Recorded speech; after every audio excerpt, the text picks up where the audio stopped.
यत् प्रवृत्ति भूतानां येन सर्वम् इदं ततं सर्वकर्मणा तम् अभ्यर्च्य सिद्धिं विदन्ति मानव। जो सभी प्राणियों का उद्गम है और सर्वव्यापी है, उस भगवान की उपासना करके मनुष्य अपना कर्म करते हुए पूर्णता प्राप्त कर सकता है। देहिन अस्मिन् यथा देहे कौमारं यौवनं जरा तथा देहं अंतरा प्राप्ति तत्र न मुह्यति।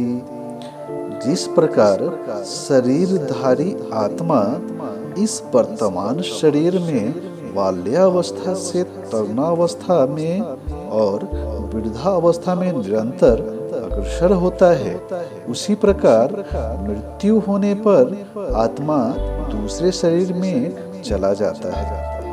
धीर व्यक्ति ऐसे परिवर्तन से मोह को प्राप्त नहीं होता है। सर्व द्वारेषु देहे अस्मिन् प्रकाश उपाजयते ज्ञानं यदा तदा विद्यात् विवृद्धं सत्वं इति उक्तः। सतोगुण की अभिव्यक्ति को तभी अनुभव किया जा सकता है जब शरीर के सारे द्वार ज्ञान के प्रकाश से प्रकाशित होते हैं। तात्पर्य, शरीर में 9 द्वार हैं, 2 आँख, 2 कान, 2 नथुने, मुंह, गुदा तथा उपस्थ। जब प्रत्येक द्वार सत्व के लक्षण से दीप्तित हो जाए तो समझना चाहिए कि उसमें सतोगुण विकसित हो चुका है। सतोगुण में सारी वस्तुएं अपनी सही स्थिति में दिखती है, सही सुनाई पड़ता है और सही ढंग से उन वस्तुओं का स्वाद मिलता है। मनुष्य का अंततः तथा वाह शुद्ध हो जाता है। प्रत्येक द्वार में सुख के लक्षण उत्पन्न दिखते हैं और यही स्थिति होती है सत्व गुण की। लोभ प्रवृत्ति आरंभ कर्मणा आश्वं स्पृहा रजसी एतानि जयन्ते विवृद्धे भरतऋषभा। हे भरतवंशियों में प्रमुख, जब रजोगुण में वृद्धि हो जाती है तो अत्यधिक आसक्ति, सकाम कर्म, गहन उद्यम तथा अनियंत्रित इच्छा एवं लालसा के लक्षण प्रकट होते हैं। तात्पर्य, रजोगुणी व्यक्ति कभी भी पहले से प्राप्त पद से संतुष्ट नहीं होता है। वह अपना पद बढ़ाने के लिए लालायित रहता है।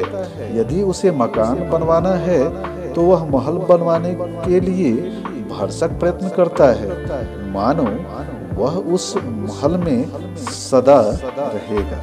वह इंद्रिय तृप्ति के लिए अत्यधिक लालसा विकसित कर लेता है। उसमें इंद्रिय तृप्ति की कोई सीमा नहीं होती है। वह सदैव अपने परिवार के बीच तथा अपने घर में रहकर इंद्रिय तृप्ति करते रहना चाहता है। इसका कोई अंत नहीं है। इन सारे लक्षणों को रजोगुण की विशेषता मानना चाहिए। तो राधे कृष्ण मित्रों, पिछले वीडियो में आपने देवव्रत भीष्म के जन्म से संबंधित कथा सुनी। उस कथा का कुछ अंश शेष रह गया था जो हम इस वीडियो में बताने जा रहे हैं। अगर महाभारत कथा की पहली और दूसरी भाग आपने नहीं देखी है तो दूसरी भाग ऊपर लिंक में दिए देता हूँ तथा इनबॉक्स में आपको पहली भाग भी मिल जाएंगी। तो चलिए कथा की ओर। देवी गंगा ने महाराज शांतनु से कहा कि हे आज मैं यह आपका 8वां पुत्र अपने साथ लेके जा रही हूँ और मैं इसे एक कुशल और सर्वश्रेष्ठ योद्धा धर्मज्ञ बनाकर मैं इसे वापस आपको सौंप दूंगी। देवी गंगा ऐसा कहकर वहां से अंतर ध्यान हो गई। अब समय व्यतीत होता गया। जब भी महाराज शांतनु एकांत पड़ते तो उन्हें बरबस देवी गंगा की याद आ जाती थी। एक समय की बात है, वह अपने महल के खिड़कियों से गंगा नदी की ओर देख रहे थे। उन्हें यह ध्यान में आया कि गंगा में बहुत थोड़ा पानी रह गया था और वह भी कोई बानों से उसे जल को प्रवाहित होने से रोक रखा था। यह उन्हें बड़ा अजीब लगा, इसलिए वह महल से निकलकर तत्क्षण गंगा नदी के तट पे आ गए। उन्होंने देखा कि एक सुंदर व दिव्य युवक अस्त्रों का अभ्यास कर रहा है और उसने अपने बाणों के प्रभाव से ही गंगा की धारा रोक दी है।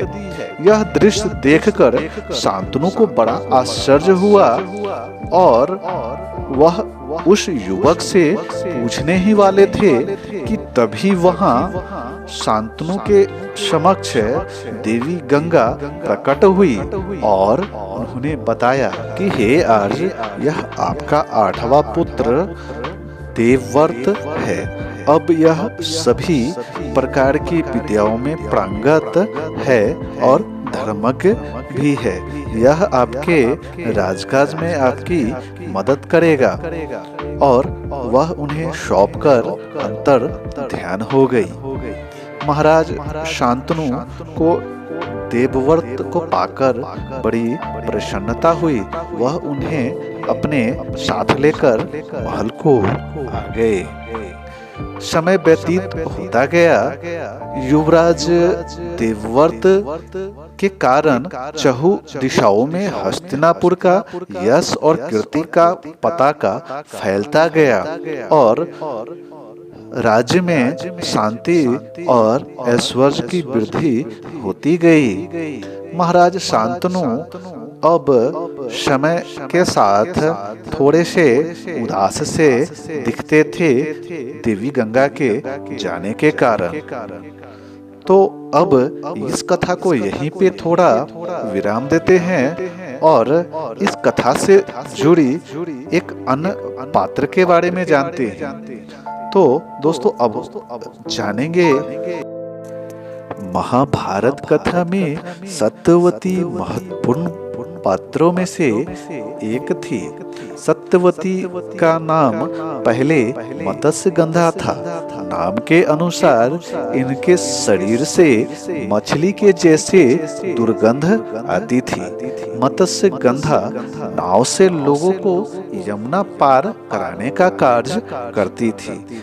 एक दिन की बात है कि ऋषि पराशर नदी के तट पे पहुंचे। उन्होंने मत्स्यगंधा से नदी के उस पार ले जाने का आग्रह किया।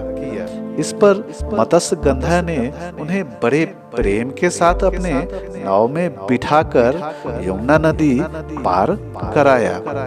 इस बीच मार्ग में महर्षि पराशर ने अपने तपोबल से मत्स्यगंधा के शरीर की दुर्गंध को दूर कर दिया तथा उनके तपोबल के प्रभाव से ही मत्स्यगंधा, जो अब सत्यवती के नाम से जाने लगी थी, उन्होंने एक पुत्र को जन्म दिया। जन्म लेते ही यह पुत्र बड़ा हो गया और वह एक द्वीप पर तप करने के लिए चला गया। द्वीप पर तप करने और इनका रंग काला होने के कारण उन्हें कृष्ण द्वैपायन के नाम से प्रसिद्ध हुए। उन्होंने ही वेदों का संपादन किया और इस महाभारत ग्रंथ की मूल संस्कृत भाषा में इसकी रचना की। तो जान गए सत्यवती के बारे में। दो व्यक्ति आपस में बात कर रहे थे। अरे देखो, वह यमुना नदी पर यह सुंदर युवती कौन है जो नाव के साथ खड़ी है? इस पर दूसरे व्यक्ति ने कहा कि अरे भाई, आप इस युवती को नहीं जानते, यह तो सत्यवती है। तो दूसरे आदमी ने पूछा कि यह सत्यवती कौन है? तो इस पर उस पहले आदमी ने बताया कि सुनो, सत्यवती से जुड़ी कथा मैं तुमको बताता हूँ। प्राचीन काल में सुधनवा नाम के एक राजा थे। वे एक दिन आखेट के लिए वन को गए। उनके जाने के बाद ही उनकी पत्नी रजस्वला हो गई। उसने इस समाचार को अपने शिकारी पक्षी के माध्यम से राजा के पास भिजवाया। समाचार पाकर महाराज सुधनवा ने एक दोने में अपना वीर निकालकर पक्षी को दे दिया। वह पक्षी उस दोने को राजा की पत्नी के पास पहुंचाने के लिए आकाश में उड़ चला। आकाश मार्ग में उस पक्षी को एक दूसरा शिकारी पक्षी मिल गया जो उससे युद्ध करने लगा। युद्ध के दौरान ही उस शिकारी पक्षी के पंजे से वह वीर का दोना छूटकर यमुना नदी में जा गिरा। यमुना नदी में ब्रह्मा जी के श्राप से एक मछली बनी अप्सरा रहती थी। मछली रूपी अप्सरा दोने में बहते हुए वीर को निगल गई तथा जिसके प्रभाव से वह गर्भवती हो गई। गर्भ पूर्ण होने पर एक निषाद ने उस मछली को अपने जाल में फंसा लिया। निषाद राज जब मछली को चिरा तो उसके पेट से एक बालक तथा एक बालिका निकली। निषाद उन शिशुओं को लेकर महाराज सुधनवा के पास गया। महाराज सुधनवा के पुत्र न होने के कारण उन्होंने उस बालक को अपने पास रख लिया, जिसका नाम मत्स्य राज हुआ। बालिका निषाद के पास ही रह गई और उसका नाम मत्स्य गंधा रखा और यह उसके अंगों से मछली की दुर्गंध के कारण पड़ा। उस कन्या को बाद में सत्यवती के नाम से भी जाना जाता है। बड़ी होने पर वह अब यह नाव खेने का कार्य करती है, इसीलिए वह नाव के साथ इधर खड़ी है। ठीक है भैया, तो जान लिया कि यह सत्यवती है। बड़ी रोचक कथा बताई भाई तुमने। महाभारत कथा में आज के लिए इतना ही। चूंकि वीडियो लंबी हो गई है तो अगले भाग में हम लोग सत्यवती और शांतनु के विवाह से जुड़ी कथा को जानेंगे। तो तब तक के लिए दीजिए इजाजत। राधे कृष्ण।